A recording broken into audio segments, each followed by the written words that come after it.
Hello and welcome to another YouTube exclusive episode of the Smash Accept podcast. I'm your host, Michael Royer. You can find me on Twitter at DynastyDadFF. Joined as always is my main man at FFSnoog. Hey, today we're going to talk wide receivers. You know, we hit you guys up with the quarterbacks. We hit you guys up with the running backs. We've been doing all of your top 12 so we can get you guys set up for your redraft leagues. Snoog's rocking that Jamar Chase. Snoog, there are legitimately like 6 guys that could finish wide receiver 1. I don't think we've seen this in the last 15 years. Yeah, it's one of the deepest we've ever seen the position, in my opinion. I mean, just trying to figure out who's 10, 11, 12 was taking us, 20 minutes, Dad? Cycling back and forth, making a case for each guy. So I'm excited for this one. I mean, there's the big 4, big 5. And then after that, it's fun. We have some hot takes in here, so I'm excited. We got a lot mixed in. We got the Jamar Chase jersey on, keeping things on brand here. So let's jump into it.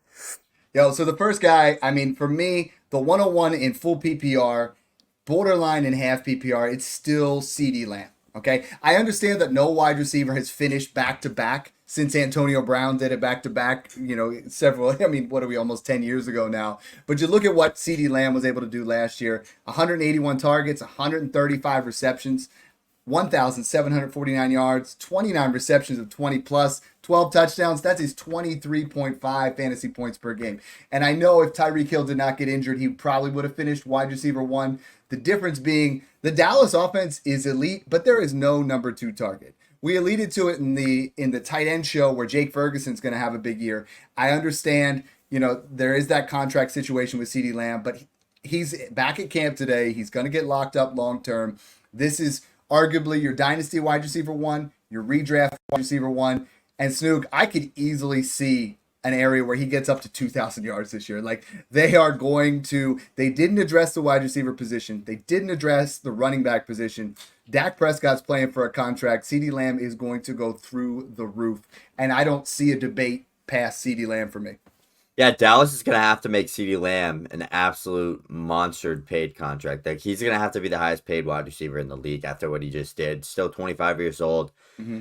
Clear cut and only target there is outside of Jake Ferguson there in Dallas. They don't really have any good running backs to target. Like, it's going to be the Dak CeeDee show. They're going to do everything they can to just motion CeeDee, get the ball in his hands. He's going to see 180 plus targets, and he's going to be another 1,700 plus yard guy and score double-digit touchdowns. He would be my one as well in PPR and in half PPR. I think it's standard, though. I'd probably lean with the guy that I'm about to go right here at number 2, and it's Tyreek Hill. The reason I say that is because Tyreek Hill last year, 13 receiving touchdowns, back-to-back 1,700-plus yard seasons in Miami. He had 13 touchdowns in 16 games, 2, by the way, so he missed a game. Probably would have had 14 or 15.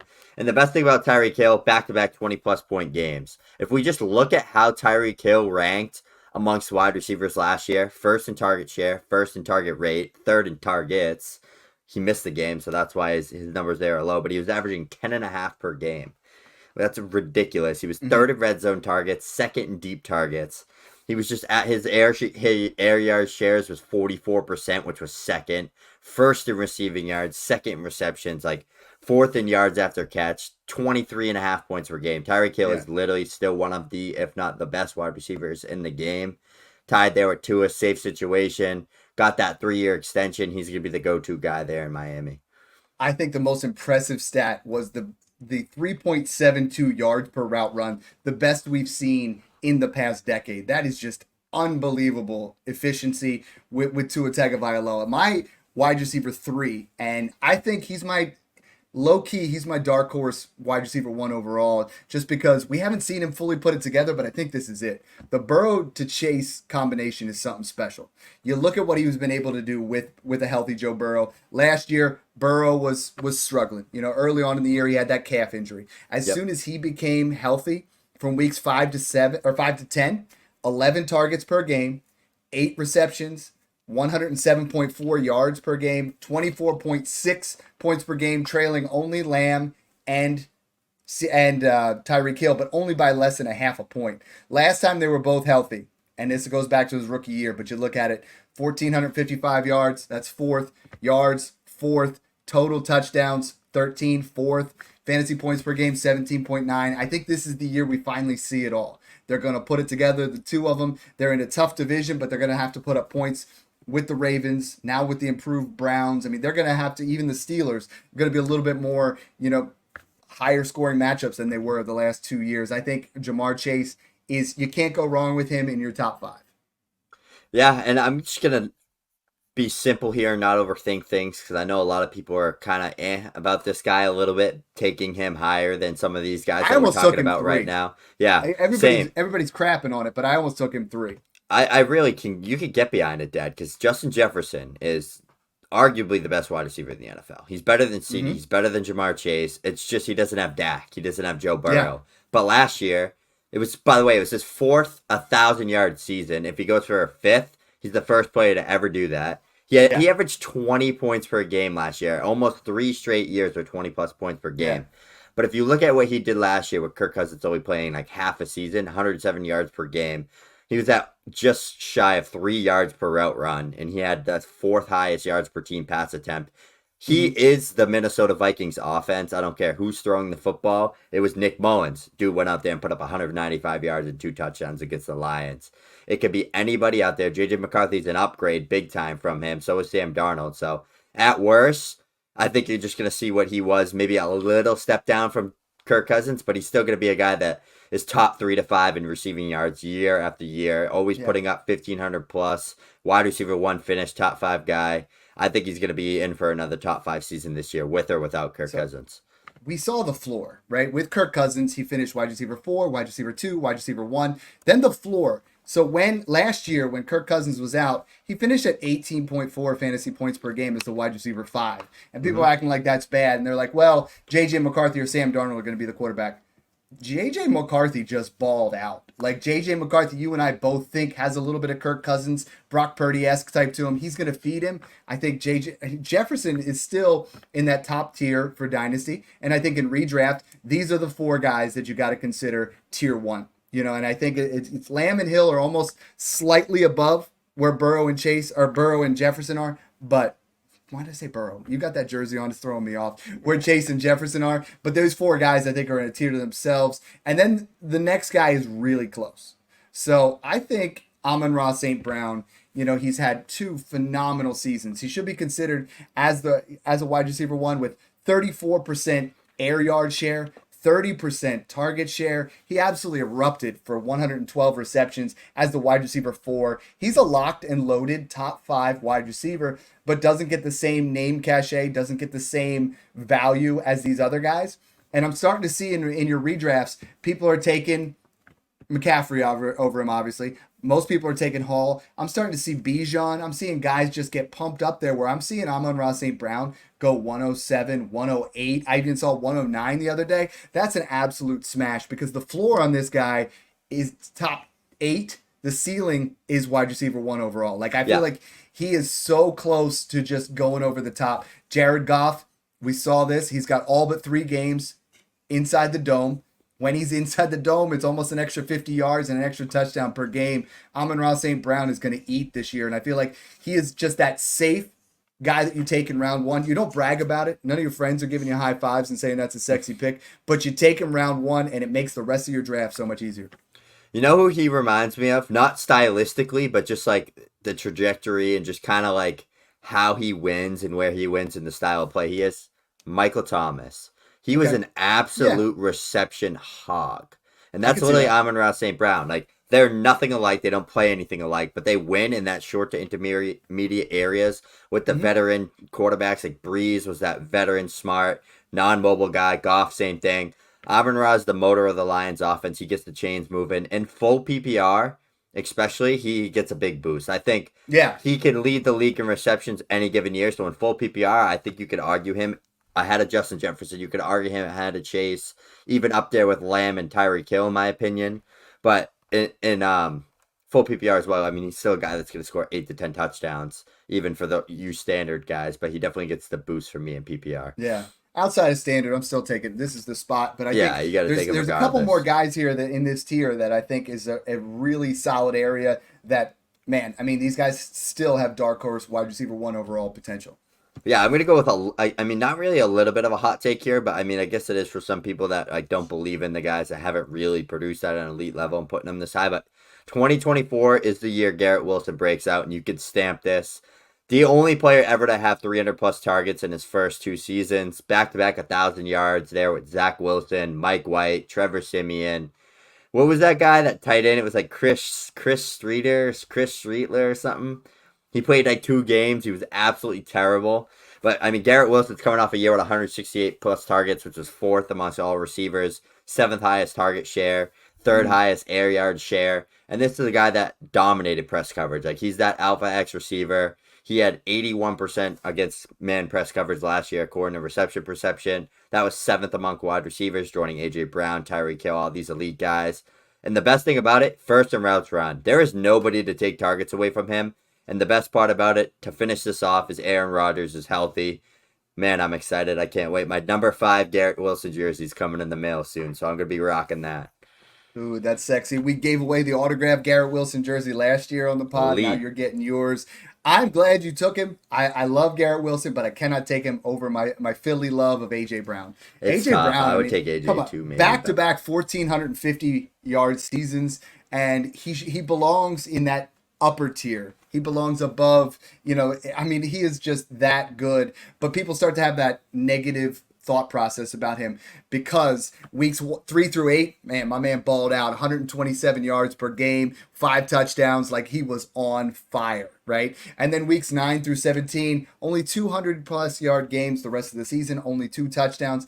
I look at most of that as the offensive coordinator just crap in the bed, and Jalen Hurts starting to fall down because of injury. We have a healthy Jalen Hurts. You see him at camp right now. He's all over the place. He looks like he's having fun again. The offense, early Jalen Hurts 2 years ago, having fun, tossing the ball, running around. Last year just looked like the sails got deflated the entire way through. Now they switched to Kellen Moore, who likes to create mismatches for his wide receiver 1. We've seen what he does with CeeDee Lamb. We've seen what he did with Keenan Allen. You are looking for elite level usage, 100 plus receptions, 1450, lock it in, 30% target share, lock it in. When he's been on the Eagles, those things are going to happen. So I love getting A.J. Brown here at this point. He is one of my guys that I'm targeting really heavily from that 108 to 109 range, and I think he's just an anchor wide receiver to set up the rest of your draft. Yeah, I love that there. I told you I was going to do something before this show, Dad, but I went back on what I was going to do. I don't know how I'm going to sit here and take Marvin Harrison Jr. over Puka Nacua when Puka Nacua literally just had the best rookie wide receiver season ever. You're switching it up on me, bro. I'm switching it up on you. He's 17 and a half. All right. 17 and a half points. All right. Puka Nacua, here's why. 17 and a half points per game as a rookie. He's tied to Matt Stafford, elite passing quarterback, 4,500 plus upside there. He's arguably the 1A in McVay's offense. He's a guy that put up 1,400 plus yards, 100 plus receptions. He was top 4 in receiving yards. He was absolutely elite. 28% target share, 7th in targets, 6th in target rate, 2.7 yards per route run, like 2.5 yards per team pass attempt, 100 plus receptions. Like I said, Yak was a monster. Like, he checked every damn box. He was filthy. We hope Marv is like that, and I know Marv's probably a better player if you took them and just put them on the same team, or if you took Marv and put him on the Rams and put Puka on the like that. He's the better player. He went for a reason. He was drafted 4th overall. But Puka has the situation, has the coaching staff, has the usage. He's the guy there. Wide receiver 8 for me. You just switch it up on me just like that. Hey, that's fine for me because Marvin Harrison Jr. he's the highest drafted rookie wide receiver of all time, and it's for a reason. He's tied to Kyler Murray. He's one of the best prospects we've ever seen, arguably outside of Calvin Johnson. I think year 1, and we have a YouTube show we did on this with Mike Clay's projections, but I could see him being one of just 5 guys to post 1,300 yards his rookie season. I mean, if you told me that he posted 80 receptions, 12 to 1,300 yards, and 8 to 10 touchdowns, I would not be shocked. I think that is in that range of outcomes. I know taking a rookie wide receiver is very risky, but right now, if you look at ESPN's ADP, they have him at 22, which is ridiculous.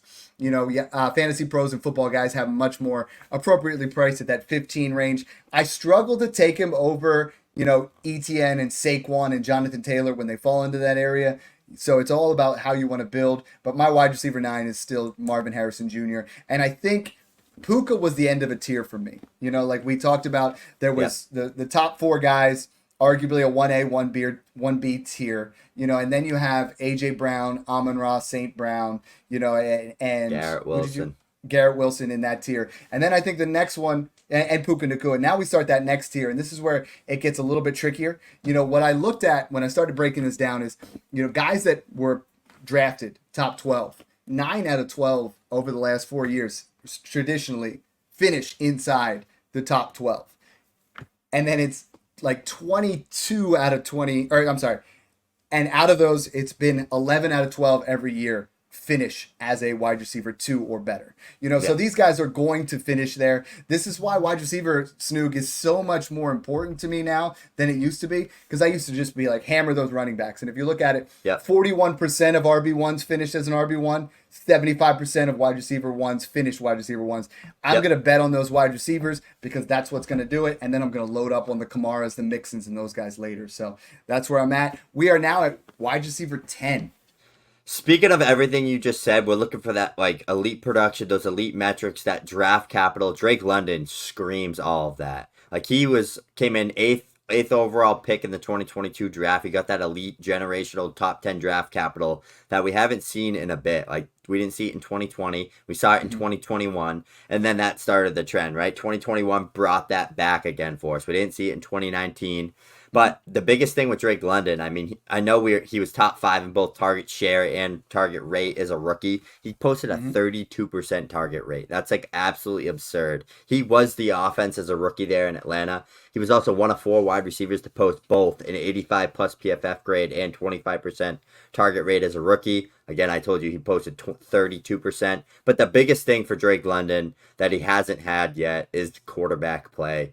Kirk Cousins, Michael Penix, both of them massive upgrade over Desmond Ridder and Marcus Mariota. It's going to be Kirk Cousins there, smart veteran. He's going to fit that ball through tight windows. He's going to, even when Drake London's not open, he's still going to put the ball there and give him a chance because he knows how strong and good he is in that 50-50 ball situations. He said it in training camp. Look, Drake, I'm going to give you these opportunities. You're going to capitalize on it. So I'm super excited. We're finally going to see Drake London with a quarterback. We saw what Drake London can do with guys like Jordan Addison, who aren't as the same caliber of player as Drake London.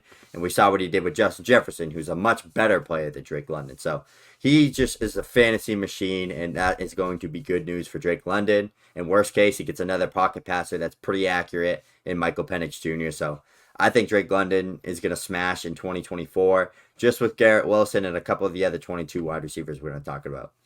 So this is tricky because for me, 10 through 12, I know the consensus are Drake London, Devontae Adams, and Chris Olave.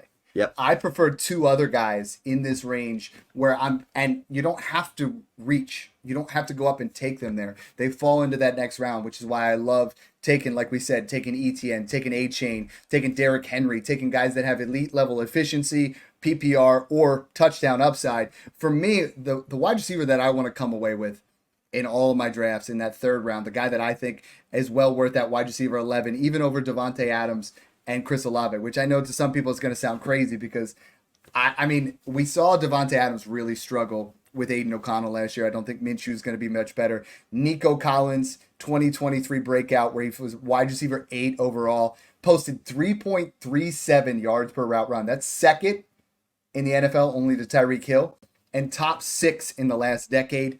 1,370 air yards, 1,300 receiving yards, 24% target share, 4th in route points per route run. I mean, this is, I know Stephon Diggs is there, but Nico Collins, if you look at where guys were, even in the preseason, he had the most snaps. He's the guy that was out there every single time. The other guys are going to vie back and forth on who's in the slot, who's in the outside. Nico in an elite level offense, I want it all day. The other guy I want is Deebo. I think Deebo in that area, like if Brandon Ayuk were to get traded, Deebo Samuels, Deebo has been that guy. He has a top 5 ceiling with that 225 rushing yards. And the 2 games without Brandon Ayuk, I don't know if you saw, I posted this the other day, Snook, 25.35 and 24.30 fantasy points per game.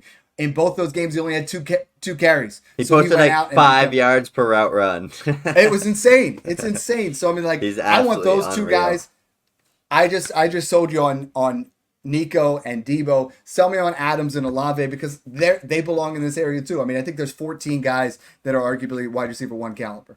Yeah, just like Garrett Wilson, I was a big Ohio State fan of that, like C.J. Stroud, Chris Olave, Garrett Wilson, like that tree that they put out there. And I'm going to talk about Chris Olave here because he is a guy that improved big time from his rookie year to his sophomore year, in my opinion. I mean, he paced 1,200 yards in back-to-back seasons as a rookie and as a sophomore, which is very, very good news. Like people with Andy Dalton and Derek Carr don't typically do that. So he's showing the type of player he is. Elite route runner, 14.5 points per game. He was in the top 20 last year. Only 4 and 5 touchdowns. I'm expecting a big bump there because Clint Kubiak's coming in as the offensive coordinator. He's coming from the Shanahan style of tree. We saw how Ayuk wins. We saw how Deebo wins. Across the middle of the field, downfield, getting the ball in their hands, maybe making things easier in the short to intermediate game for Chris Olave. That he was really used as a deep threat a lot there with Derek Carr and Carmichael. So I'm excited for Kubiak because where Chris Olave thrives is in the intermediate areas, deep crossers, post routes. Like he is so elite with his route tree. His reception perception profile was absolutely phenomenal. I mean, he is an elite deep threat as well. 6th in air yards. I mean, put up pacing like 1,200 plus yards last year. His yards per out run numbers were great. Derek Carr, we know this from Devontae Adams. We know this from Hunter Renfrow. He keys in, and Darren Waller. He keys in on one guy. That's what he does. If it ain't the running back, he keys in on one guy. If you're not great, that's what you do. You bet your money on that guy. He's got tunnel vision. So I think Chris Olave, real world scenario going into year 3 with a new OC, with being the only guy outside of Alvin Kamara that can actually catch footballs consistently. I mean, Rashid Shaheed's a good deep threat, but that's about it. Chris Olave is going to need to be that guy. I mean, he paced 90 plus receptions last year. He's going to probably go for 1,200 to 1,300 yards, maybe 6 to 8 touchdowns. 95 catches, and he's going to finish in the top 12. So I think he has a really high floor. He has the clear path to opportunity. He's got the situation now with Kubiak there. He's going to dial in a lot of things for him, and he's got Derek Carr, who's just going to absolutely feed him the football. I love it. I mean, we have 14 guys that we feel like could finish as wide receiver ones. We have our tiers there, where we're kind of separating things out.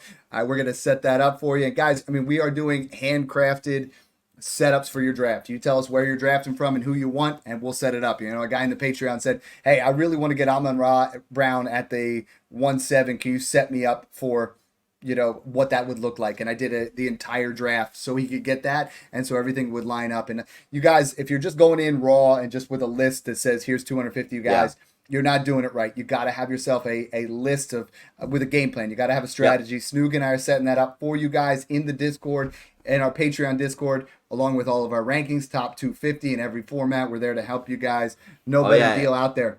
Yeah, and if you want me to sell you on Devontae Adams, second in targets, second in routes run, second in target share. That's all you guys say. 100 plus receptions, unbelievable. He's just one of the best receivers in the league still. Devontae Adams isn't bad. Thanks again for tuning in, guys, and enjoy the process.